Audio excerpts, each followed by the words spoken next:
But the better the leather, the more expensive the glove, the stiffer it is.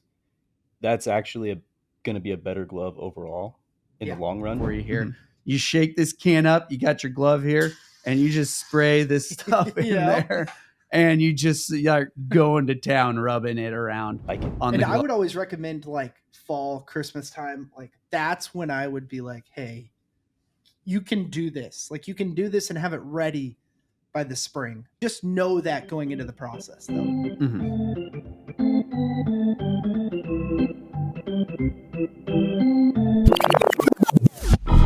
All right. Thanks for joining me today, Phyllis. I am excited about this episode because all three of us are going to be sharing one of the more personal rituals that all individuals who carry or once carried the title of baseball player get to experience.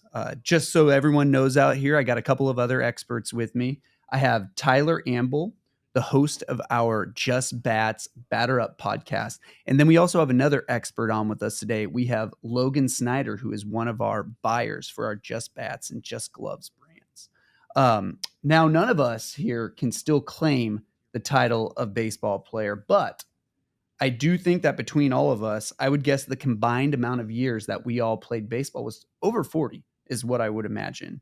And that means that we all had some experience with breaking in a glove. And for working here for about the past 10 years now within the baseball glove sector, I have found the topic of breaking in and maintaining baseball gloves to be the most intriguing and the most perplexing at the same time. I have made one personal conclusion about breaking in a glove, and that is that the best thing to do to break in a glove is to use it as much as possible. What do you guys think? Any thoughts on that possible hot take right there? I don't think it's a hot take at all. Okay. I think ultimately to finish off breaking in your glove, that's what you have to do. Mm-hmm. So you can do all the malleting, the oiling, everything like that. Ultimately, you're just going to have to use it. So I don't think it's a hot take at all.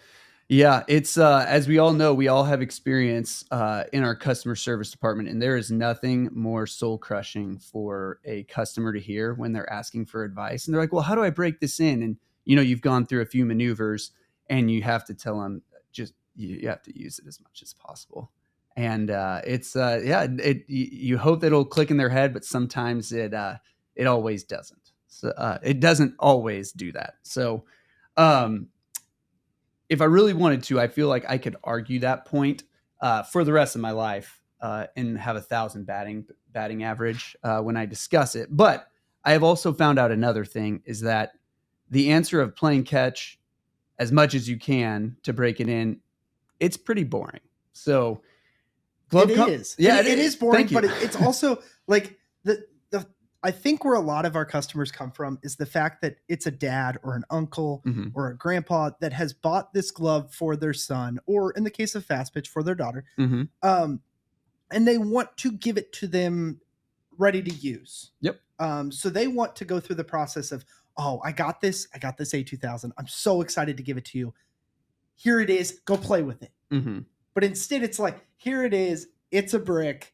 Right. Now we got to try and break this brick in to fit your hand. So it is a boring answer, but it's a really important factor. And the fact that it is breaking into your hand, it's a personal thing. A glove becomes so personal in a way that a bat never does. So I do think there are people out there that they come from the point of, I want to give this as a gift. I know how important it is. Help me get it there for them. And the fact of the matter is they got to put in some work too. That's true. I think it's a very personal thing because like not even everybody closes their glove the same. So I know when I was young, I would probably close my glove like this, little thumb to pointer finger. The thumbs up. That's what I call it. It just folds over flat, and you want, like when you're little, you want your glove to be just a flop monster. So as you get older, you start playing a little bit more competitive baseball. Maybe you want a deeper pocket or something, so you start closing thumb to pinky or thumb to ring finger or something like that. Whereas that might be different from, like, if I'm breaking a glove for my son, maybe he's doesn't want to close the glove the same way. So it ultimately has to be done by the player to to finish it off, I think. So the only way to do that is just to play catch with it. That's right. But the nice thing about the glove companies is they have concocted all sorts of fun creams, pastes, aloes, if you will, to get the gloves broken in. Another cool thing, families have like their own special ways that they want to break the gloves in. Shigeaki Aso from Wilson, he's done the hot water method if people want to get really crazy.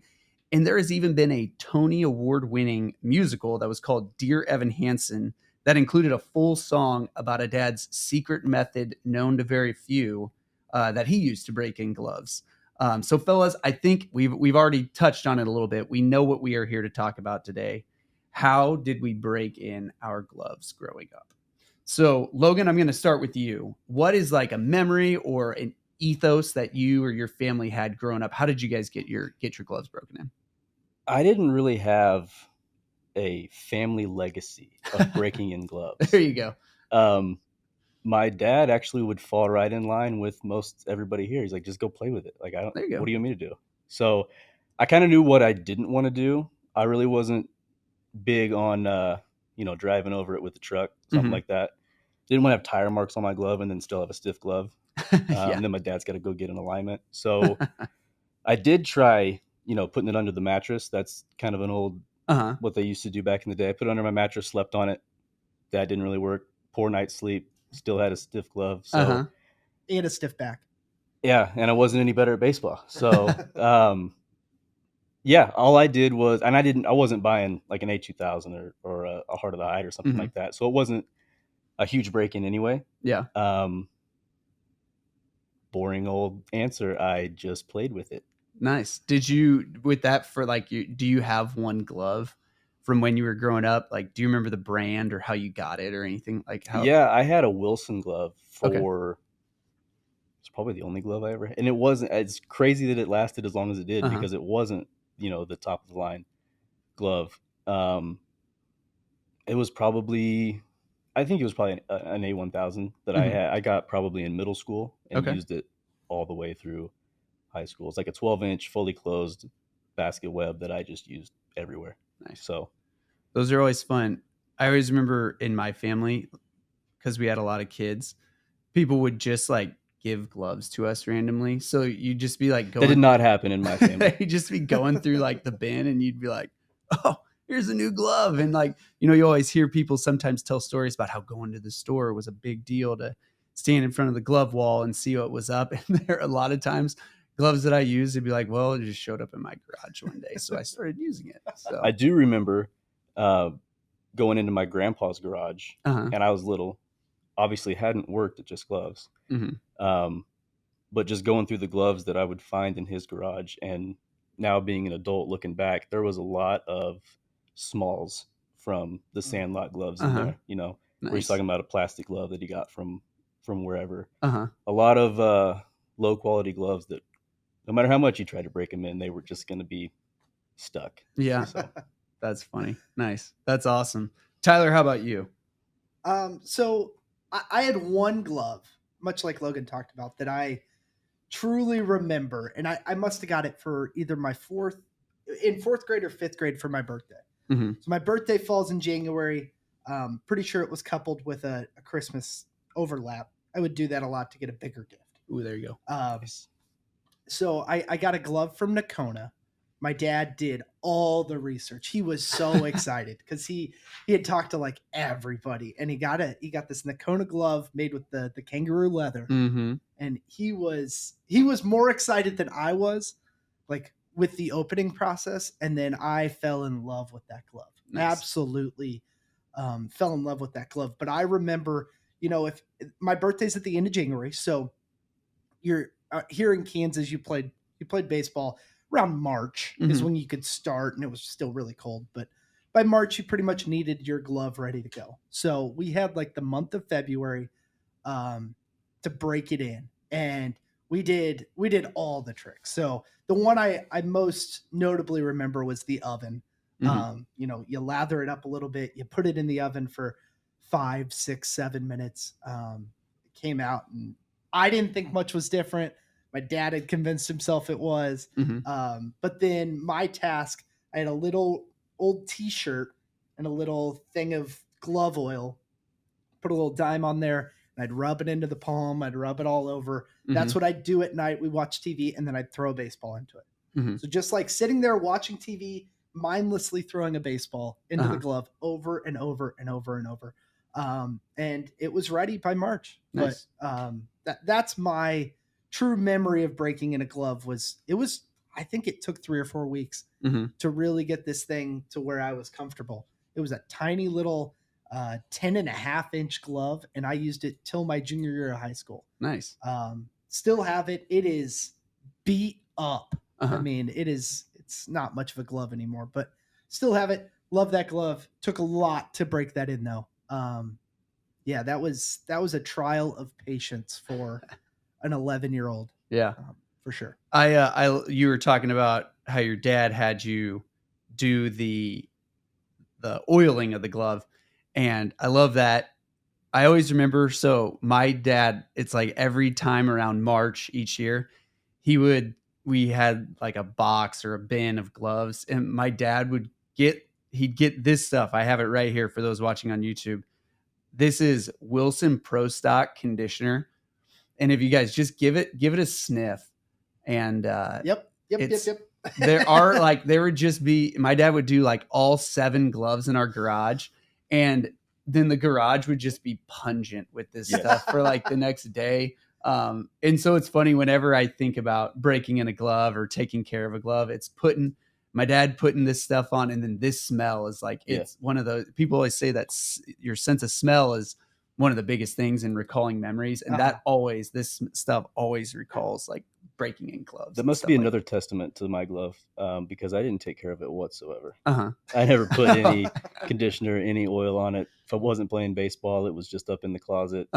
Don't say that. Like, we're not going to sell any gloves. No, we sell gloves. We sell gloves. We're not going to if you keep saying like, oh man, I didn't do anything. I think it's more about I wasn't very good at baseball, so it didn't matter what the glove situation was.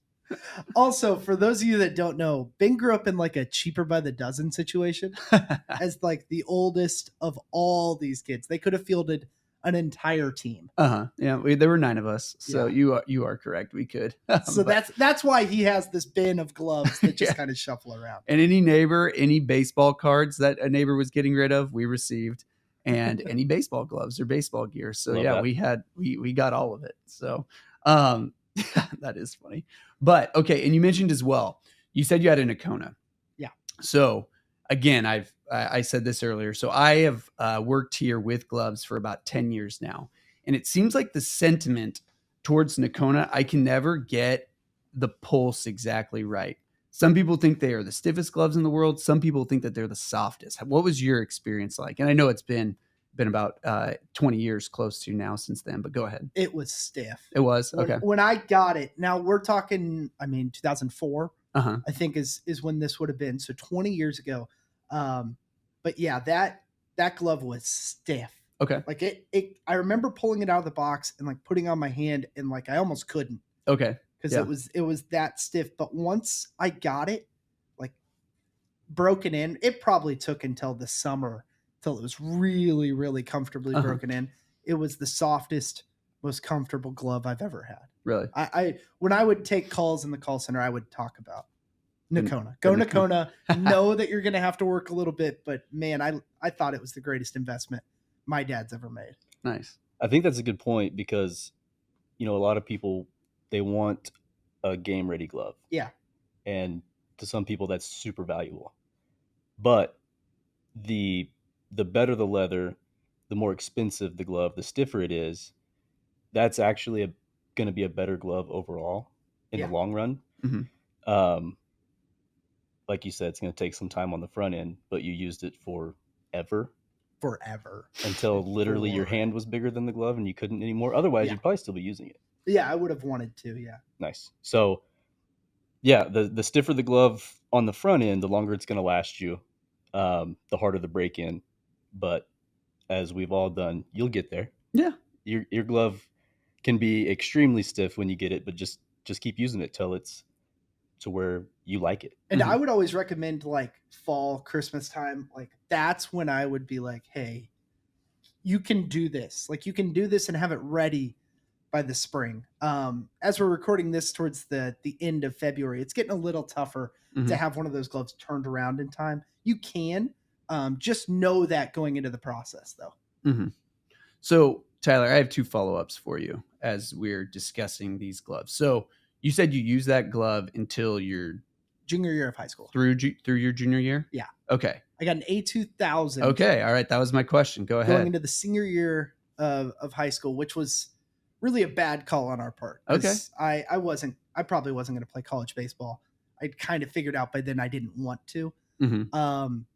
And yeah, got an A2000 after that. Beautiful glove. Loved it. Absolutely loved that glove, but it didn't get a ton of use. Really? Where are the Nokona and the A2000 right now? Oh, I think they're at my, they were at my parents' house, but they just retired last winter. That's a great, they're probably in one of my closets. There you go. Because I got a couple boxes when they moved. Of really? Like, these are your things. Take them. I'm going to assume the glove is not what kept you from going on, since you were basically using a trainer's glove. It was the glove and all the way through. It was the glove and the bat. Through 3 years of high school, you're using a trainer-sized glove to play middle infield. You probably had. Oh, my hands are great hands. Oh yeah. Well, you could always find the ball because the ball was like the size of the glove. Were you an all glove guy? Yeah. No, I'd say the reason I didn't go on and make the pros is my cleats were too heavy, my bat wasn't hot enough, and my glove wasn't good enough. I would have just stopped at cleats. Just leave it at the cleats. No, all 3 of the aspects of the game, and then I don't know, my sleeves on my jersey always kept me from throwing harder. Yeah, restrictive. That'll do it to you. That's funny. But no, so I'll hop in here. Yes. So I'd have to hear your story. So I'm glad that Tyler kind of prefaced my experience a little bit here. But my most vivid memory of breaking in a glove like yours had to do with the magical product of Hot Glove. Those watching on YouTube, I got it right here. So I don't remember the exact glove that we did it with, but the biggest thing I remember is my dad came home with this stuff. And he was like, he sits me down and he's like, we're going to put our glove in the oven or something to that effect. And that would have never been said in my house. I was like, dude, this guy's a genius. Like, I was like, I'd never heard of it before. And I was like, clearly no one else has ever heard of this either. And my dad is the smartest person in the world. I was so excited as he was sitting there and kind of, going through telling me what the process is going to be like. But before we get to that story, I think that we need to just talk about the phenomenon of Hot Glove real quick. So I actually have a glove here. And for those people who don't know, Tyler kind of explained it a little bit earlier, but it's like crazy simple how people do this. So again, those watching, I got a little tutorial for you here. You shake this can up, you got your glove here, and you just spray this stuff in there. And you just are going to town, rubbing it around on the glove. I will give this. So if you look on Amazon, they have a tutorial video that's extremely helpful. So it's kind of funny how this product. What's your plan here with? Yeah, what are you gonna do with that? I have sticky fingers right now with this. It's like shaving cream is what it actually feels like, but I don't know. We're just gonna go with it. I got this white stuff all over my hands, but it's the simplest process ever. You heat up the oven to 300 degrees, you spray the material on it, and then you put the glove in the oven for 4 minutes. So it's very simple, and it sounds reckless, but our buddy Chris Bangert, the Ball Glove King, he's done a video for it, and he's like, it's really not that bad. So it's, again, if you're in a pinch and you need to get something done quickly, it might help. Not our top suggestion. We would never tell anybody to do this with their glove, but it was crazy. This was a phenomenon. Again, I thought my dad was the smartest guy in the world. I found out a little bit later that everybody else had heard of this, but dude, it rocked the world for a while. I remember. Go ahead. I want to know how that information was being passed around back then, because my dad did the same thing. Came home and was like, oh yeah, we're doing this. We're putting this in the oven right now tonight. I think your dads ran into each other at the store. I think they did. They hey, This is actually funny. This kind of reminds me of, do you remember this different sport, a little off topic, but like forming your mouth guard for football where you'd be like, it felt so barbaric. Your dad like put it in the like boiling water. He's like, put it in your mouth. It was so hot. Yeah, it was hot. Oh yeah, I remember that. It's a very, very similar early childhood sporting good experience. Was the phenomenon of hot glove and then molding your mouth guard for football were rites of passage. Yeah, the oven thing is something that I never even would have considered. I'm like, man, what if it burns up? What if it catches? But the 300 degrees, that's doable. It's not too hot. No, it gets that hot in Kansas City sometimes. That's right. So that's not too bad. But no, it's So back to my story. So my dad gets the hot glove, and in my mind, he's Albert Einstein possessing the theory of glove break-in relativity. And next, we go Gordon Ramsay on the glove. So we cook it, we get it out. I think it's awesome. And so probably like the next day or later that week, I'm at practice and I'm talking up my coach about my glove. I just remember like telling him, I'm like, yeah, dude, I got this glove. My dad put it in the oven and it's all broken in now. And I'll never forget the feeling of how he responded to me. And he's like, oh yeah, you baked it mid-game. You plan on just taking a bite out of your glove when you get hungry. And I also remember my reaction, like thinking about it. And it was like the first time in my life that I recognized a dad joke. I was sitting there and I was like, I'm sure I didn't say anything, but I know in my head I was like, come on, coach, like you're better than that. Like you can tell better jokes than that. I just remember my like being flabbergasted by that response that he gave to me. But that's my, like, when it comes to breaking in gloves, that's my my most vivid memory. Was that the chewiest glove that you ever tried to eat? I never took a bite out of the glove. I don't know. So this was a glove that we got to play catcher. I don't think that the hot glove method was on this glove, though. I can't remember the exact glove that we decided to get it on. I got more of this stuff on.